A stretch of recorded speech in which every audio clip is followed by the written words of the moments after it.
आज कापूस आलेला सगळं वाती झाले, आता सगळं कापूस असा अर्धा बोंडाच्या बाहेर निघून अर्धा कापूस जो आहे खाली लोंबलो लागला।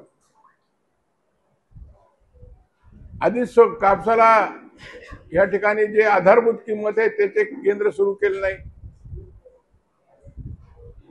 आणि आज शेतकऱ्याचा चांगला कापूस 7,000 रुपयाने घेते। आता नवीन आता पाऊस पडल्यानंतर आता जे शेतकरी कापूस घेतात तर ते तर मला वाटते 5,000 का 4,000चे व्यापारी घेणार।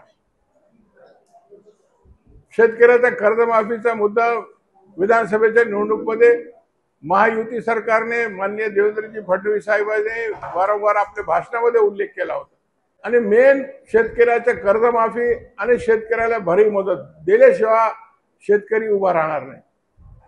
आज महाराष्ट्रामध्ये रोज 8 शेतकऱ्याच्या आत्महत्या होतात। अशा अवस्थेमध्ये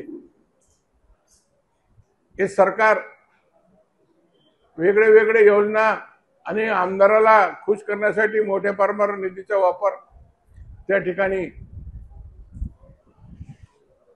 जे सरकारी तिजोरी त्याच्यातून करते, पण शेतकऱ्याला कर्जमाफीसाठी शेतकऱ्याला भरीव मदत देण्यासाठी सरकार उदार मनाने या ठिकाणी देत नाही। अशी परिस्थिती आज राज्यामध्ये निर्माण झालेली आहे। निश्चितपणे आम्ही भविष्यामध्ये जे जिल्हा परिषदच्या निवडणूक आहे त्याच्यामध्ये काँग्रेस पक्षाचा एक हाती झेंडा आम्ही आणण्याचा निश्चितपणे प्रयत्न करू।